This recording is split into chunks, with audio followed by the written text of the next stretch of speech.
That's music by Anne Trinning, music of her own composition. She'll be playing periodically throughout this program.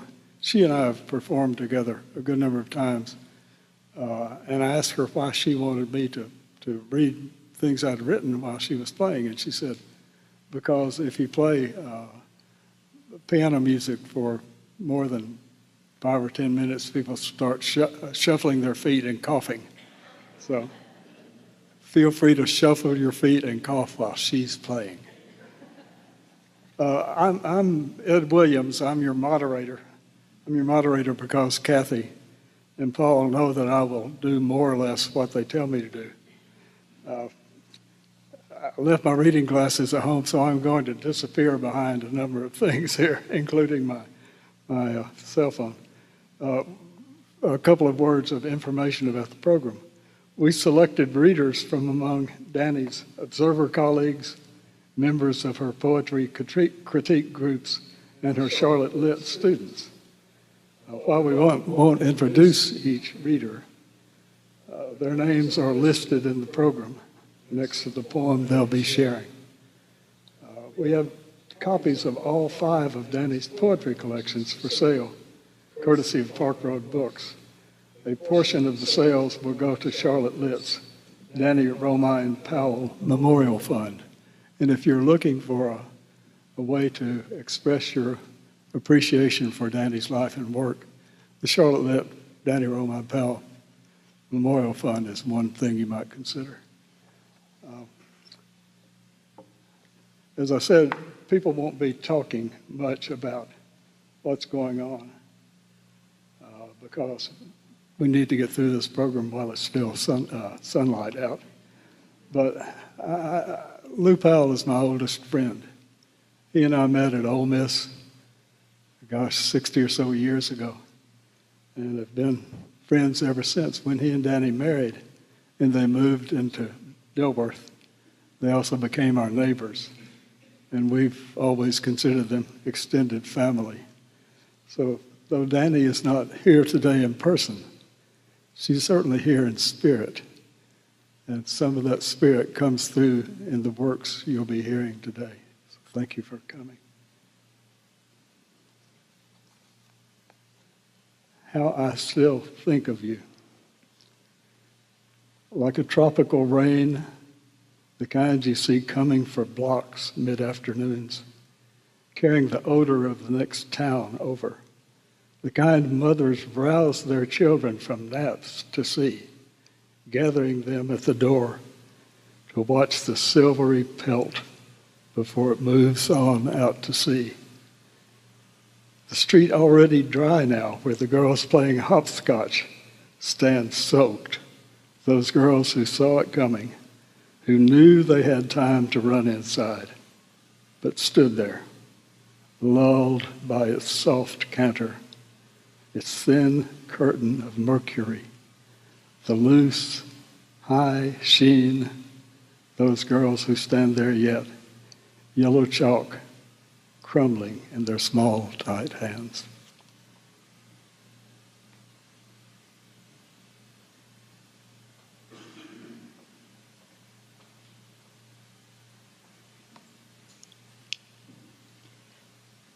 I like to imagine we are starting over, a green farmhouse, bare floors, deep porch facing west. You're hauling in wood. I'm hanging cups on hooks. Soon I will set the table for supper. White plates, blue napkins, a good silver. Out the window a swell of crickets and pine. Deep in my pocket, columbine seed.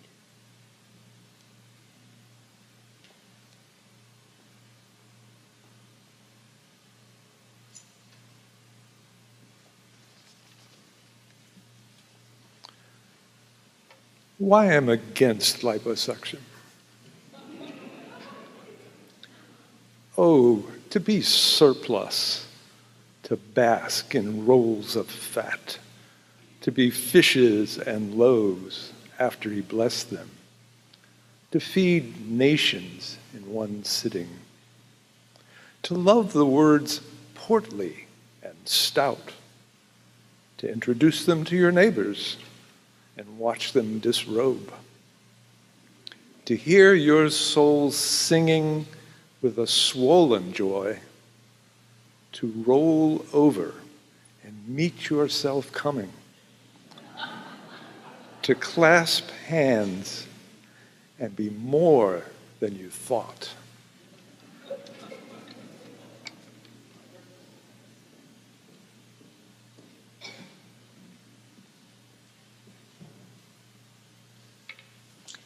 In the periodical room, at the next table, a woman in patent shoes, blue summer shift, flips through House Beautiful. On her arm, the flat oval of a smallpox vaccination gleams like egg yolk. I feel it is my duty to reduce her age. First, I tuck her several chins into her neck, smooth the fan of wrinkles from her cheek, prune all flesh so bones protrude. At last she is 13, wears midi blouse and pleated navy skirt. Later, she will play croquet on her grandfather's lawn. A balding man in nylon socks, khaki shorts, approaches her table. He smooths the space between his tufts of gray, checks his watch. He told his wife to meet him here at exactly 3:30. Now all he can find is this ridiculous girl swinging her legs, licking a peppermint stick.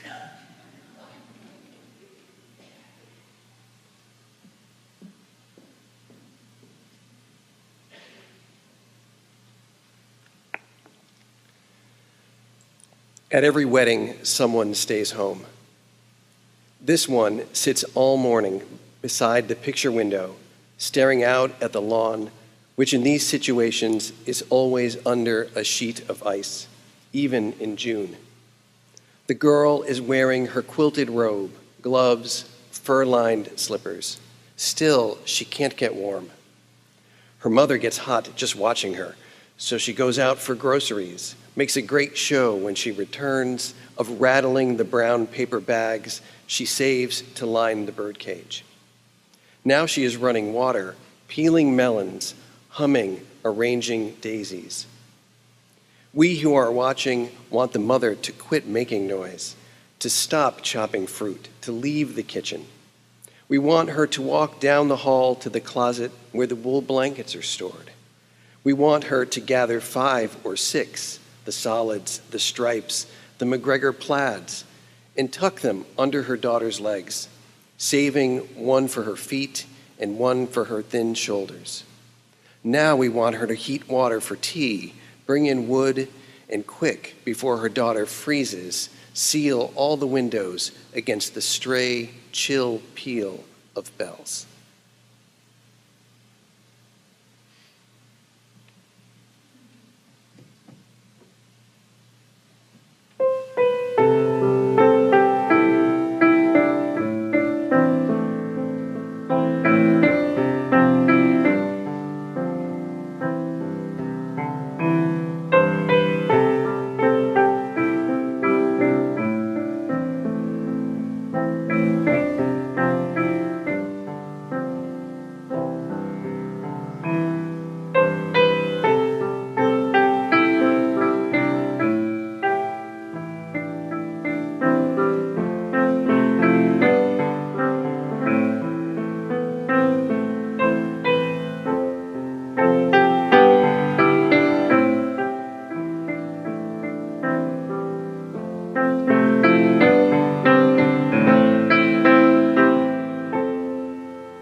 The other life, the one by the ocean, upstairs room with a view, second floor, an outside wooden stair.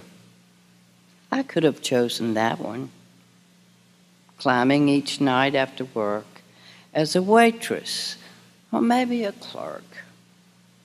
Gauzy skirt whispering at my ankle.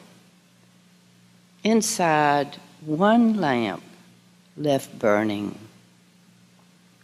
I settled cross-legged on the bed, emptying quarters into silvery pools, rolling them into rounds of fives for the rent, tens for the train trip to Arizona next winter.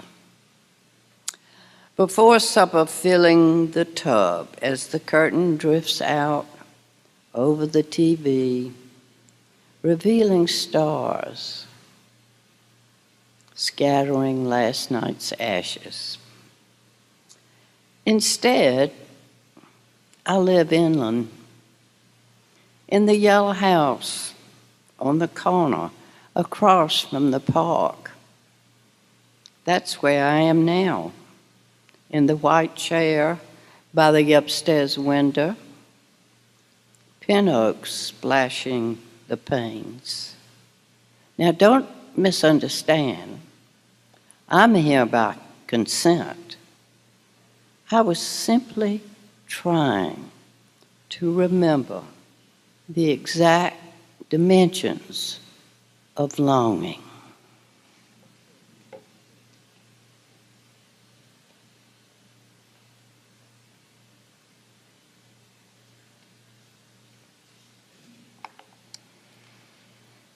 Eve's out at the edge of evening again, swinging on a banyan root, wanting but not sure what.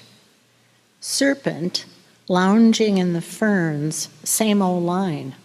Why not? Why not? Eve sings songs. God said Adam and I will die if we eat off that tree. Snake shrugs, a dusky shrug. She fiddles with her hair. And where's Adam? The man who never seems to want but has no trouble taking. This time, Serpent says, nah, y'all won't die. Eat, and your eyes will fly open. Eve sidles to the tree, cups the apple before she bites, rubs it against her cheek, tries to fathom what she doesn't know. Passion, yes. Joy, satisfaction, though that's low on her scale. Right now, her heart's as smooth as French milled soap. Not for long. The day could come when there's a son, maybe two. Say, one splinters her heart when he leaves his brother to bleed in a stubborn field. What then?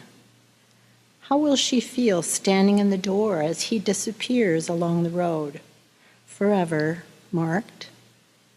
Or day after day, stacking and restacking the plates, setting out bowls before those vacant chairs.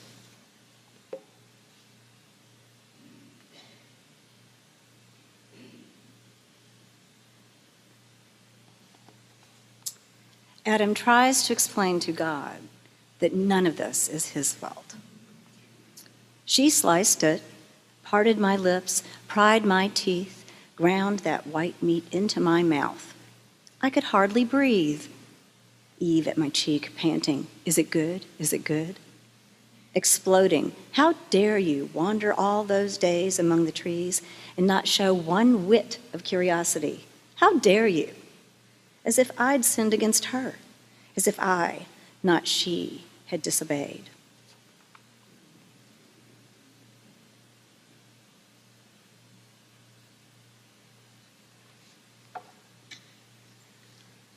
Leaving the garden, Eve made the bed, squared the corners, touched the walls. She wanted to grab the needlepoint pillow she'd finished last spring, but they had to leave everything. Violets in bloom, baby lambs, the best broom she'd ever have, brisk and light. Adam emptied the ashes into the roses, propped his hoe. They rushed out front to see if the tulips were up, ran back inside to set the kitchen straight. They spent time they didn't have, threw out bacon, cheese, parsley gone limp and black, the hateful figs in clotted cream.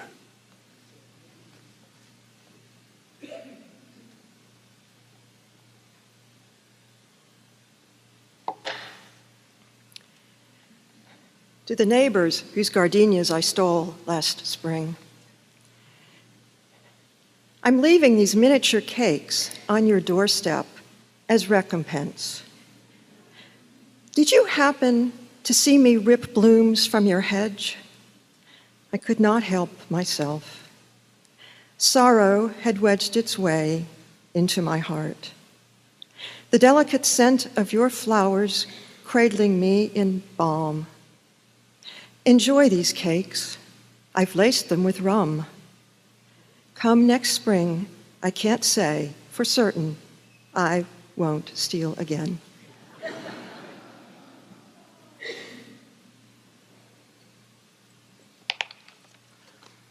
I tried to tear myself away from a jigsaw puzzle during the last minutes of vacation.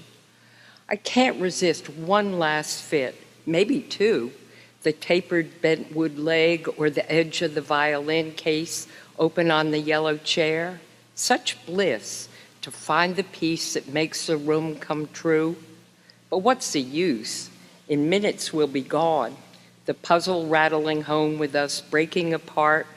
Matisse's red footstool and skirted table tumbling down to his blue, blue sea.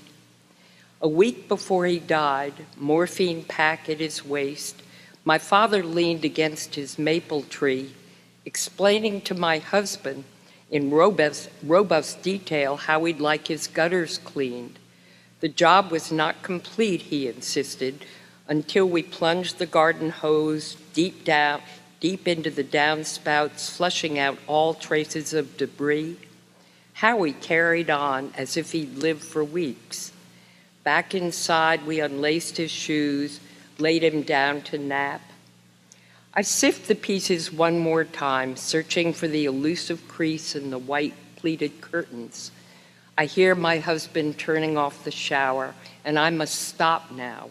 Gather sandals, camera, keys. Wait, this vague hint of green might finish off the table skirt. He's behind me now, smelling of soap and aftershave. Time, he whispers at my neck, to put away the puzzle. Together we fold the picture into the box, the chair and footstool, the figures on the beach, and between the balusters, the frail legs of sunlight basking one more moment on the diamond-patterned rug.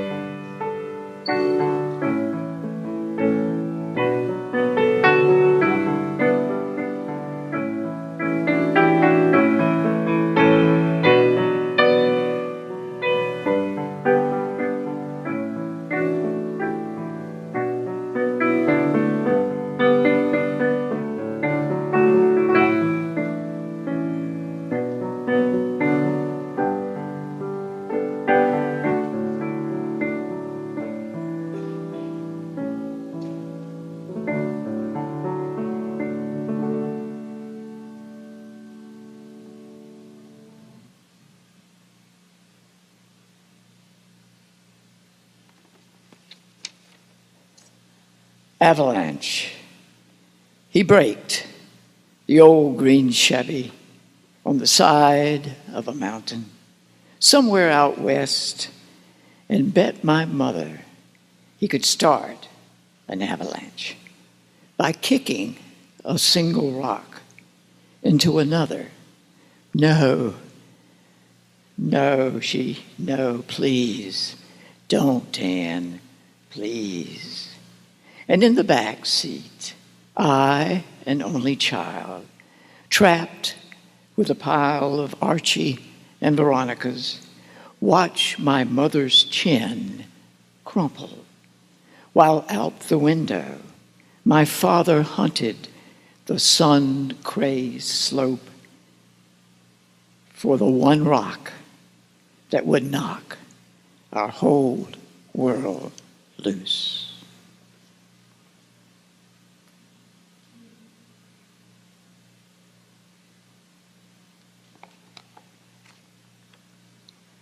Why she plants lavender? Because she depends on one kind to range on the belly like purple fog, its hush lingering. On another, to fatten into globes of silvery breath, whispery, strong, like sunlit avenues of song. On yet another, because no matter how drenched in perfume, this one refuses to wilt. Late afternoons, its tender spikes, holding sorrow upright, dignified.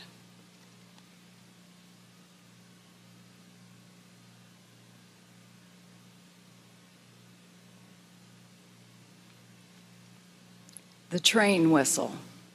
At dawn, I wait for the whistle. I can almost see the waking passengers, yawning clothes askew, how they stare out into the thickets of pine, their minds trying to embrace the blunder and hum of their lives. Only when the whistle blows do they face what is true, that our lives are lived and unlived, that the past and future are pooling into one as the train breaks into morning, closer and closer. To say I wait for the whistle is not entirely true.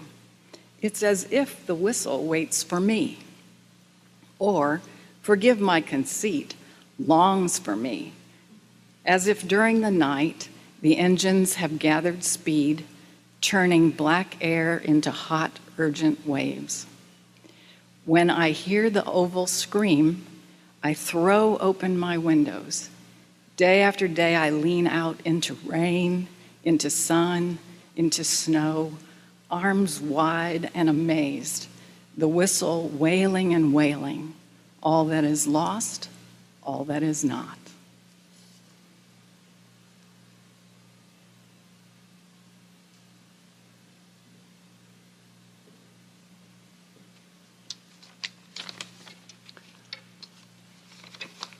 Arranging a life. A woman digs up her prize coreopsis, covers the disgruntled ground with cedar chips. Soon she's tossing old love letters, hand-stitched baby clothes. It's as if she's been bitten by an urge to clean out, rename what she keeps. She calls the lamp by her bed a moon. The bed, she says, is a bay she swam as a child, blue beyond belief.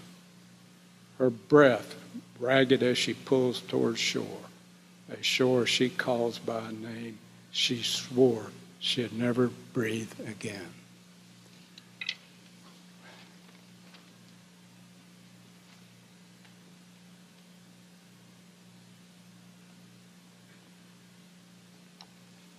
To lose something.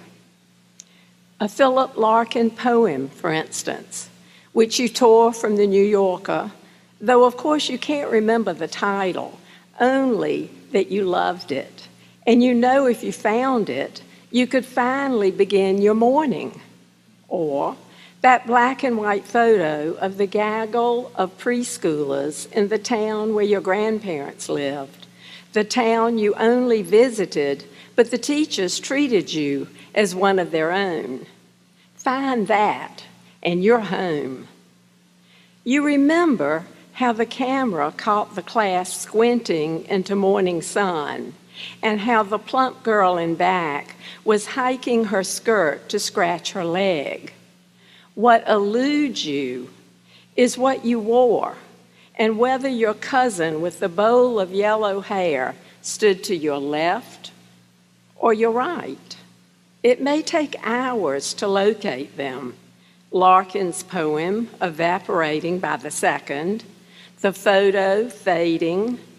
But wait, Larkin was talking about whether what's over is past, or if one season simply allows a path into the next.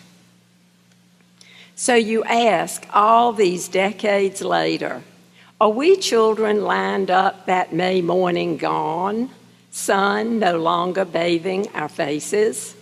Or are we merely in transit, the grass beneath our feet mowed and mowed again as we began and began, new and the same for the rest of our days?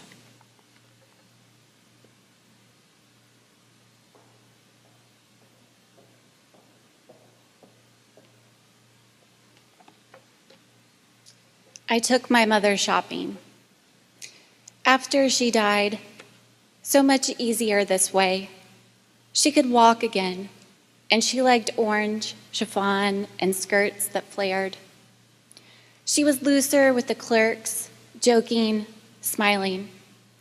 We were like girls again, twirling around the dressing room, whistling at ourselves in the mirror. I was so glad to have my mother back. I hoped she'd never take off that sparkly black sheath she was trying now, wiggling her hips. I thought of questions I'd been wanting to ask, stories I'd saved up, all so amiable, so amicable. The colors, the fabrics, the fitting room with its flocked chairs and thick carpet, all those glad gossamer things.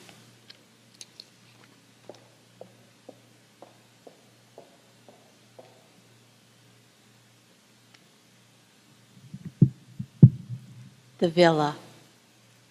She thought we lived there in that painting beside her bed, a villa on the Mediterranean, a path to the sea, wisteria playing off the sun-buffed walls. That's you climbing the hill, my mother would say in the weeks before she died. Look, loaves of bread in your arms. That painting now hangs in my house, and I've come to believe we do inhabit that place. You cannot see inside, but I know there's a dining room with a bank of flung windows where I am 5 again, and she is teaching me to set a table I can barely reach. Fork on the left, cutting edge of knife turned toward the plate. I must use all my wits to do this as she drifts in and out, hands lighting here, here, nails polished red as on the day she died. Breezes blowing white across the years, a row of lemons on the sill.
The Sisters I Never Had, or Why I Resist Going into Analysis.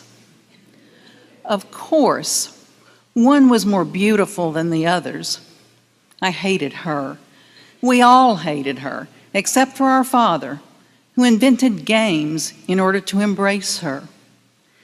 Last time she wrote, she said she'd dropped a hot iron on her foot. Hard as I tried, I couldn't imagine her pain.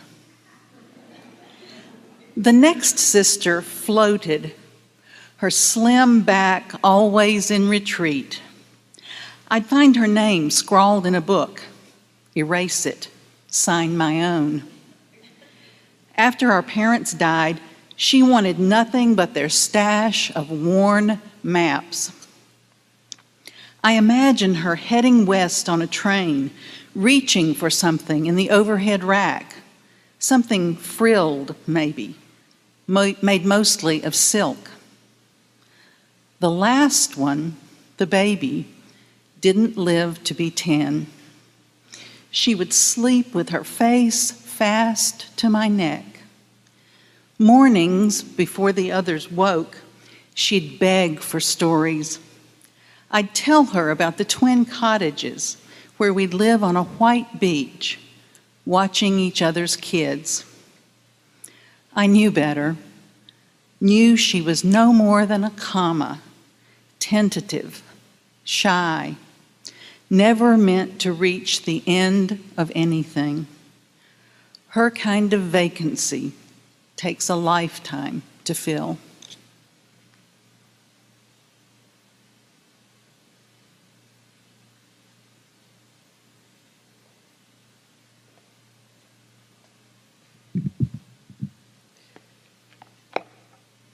My mother's dead, and nobody calls me darling anymore.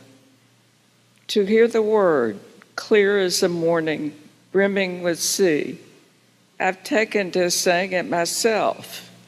No, thank you, darling, to the girl at the door selling wrapping paper. And goodbye, darling, to my husband's aunt, who calls tonight from Texas to report a break-in.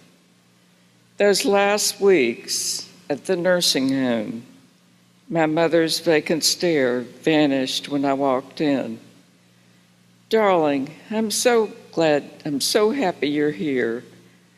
Come, let me look at you, darling. The word lighting on my shoulder, like my childhood parakeet. A smooth green against my cheek. The way he nibbled at my ear and cold mornings nudged his beak up under my hair, barely arching his wings before the fluffed shudder of settling in, lifting one weightless foot, now the other, sending chills, darling, all along my arms.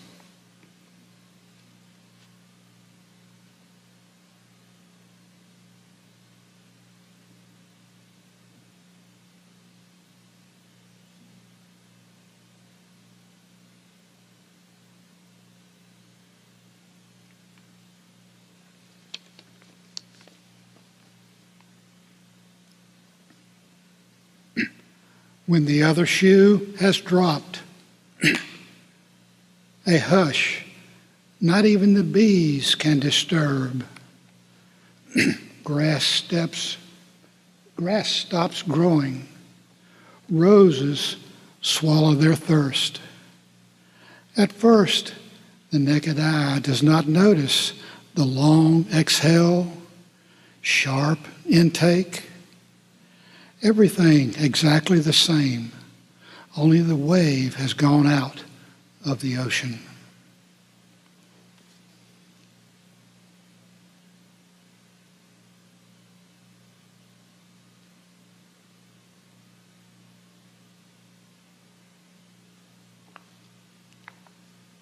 Life without us.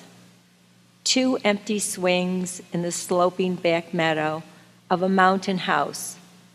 Ropes so long, the trees they hang from seem to stretch to sky.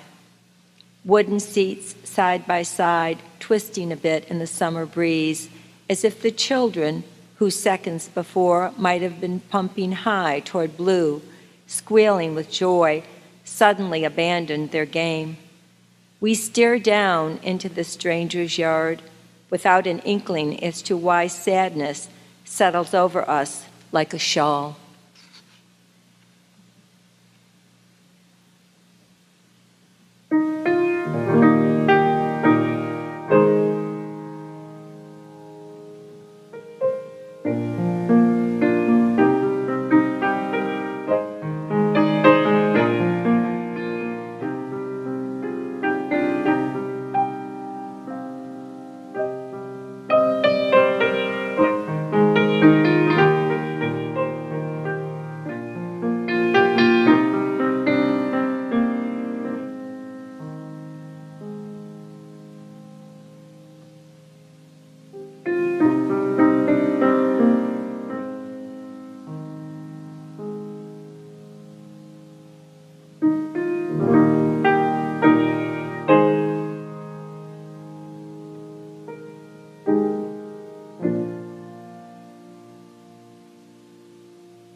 Early autumn, fall light played the room this morning as if it meant to settle, its soft roaming, smoothing all the frays. You might not have noticed over there in your chair, your face deep in today's news. But as you read, I watched you grow younger, plumper, restored in the beneficent glow. I lay in bed and waited for you to look up, hoping you would see me as I saw you. But you read on, and too soon, my love, the old room brightened, and we became again exactly who we are.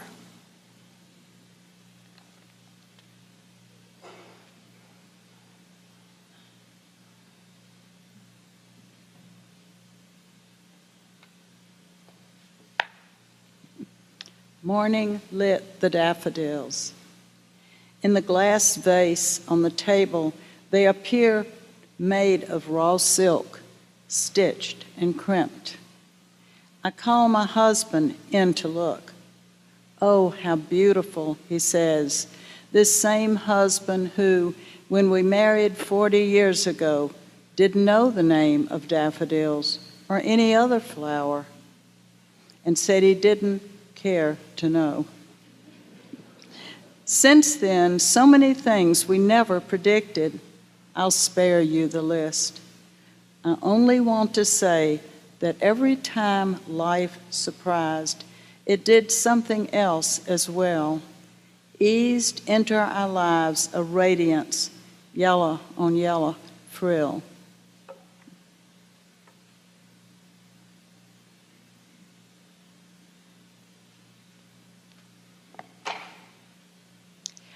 My mother-in-law sent sassafras bark to help me conceive. I craved a daughter.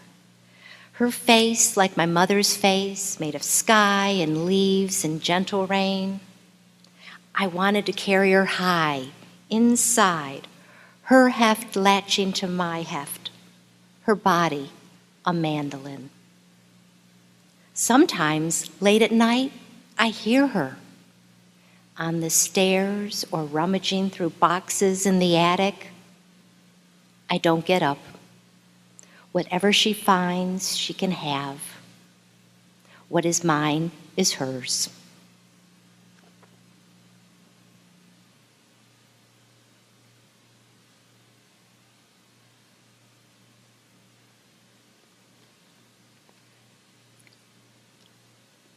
To minimize how essential you are to me.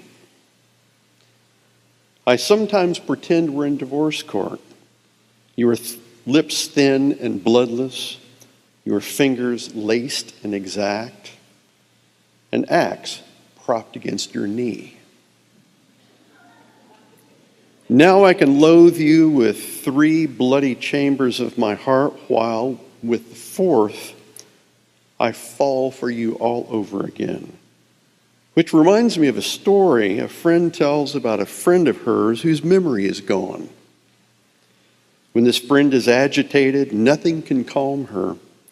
The nursing home summons her husband.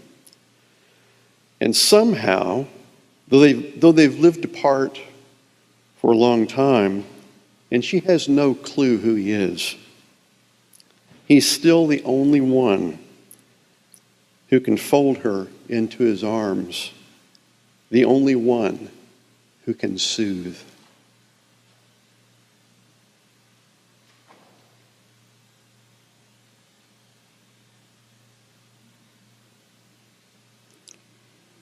In the night, the wind in the leaves swirled and rustled out our open window as if for the first time, as if we never were.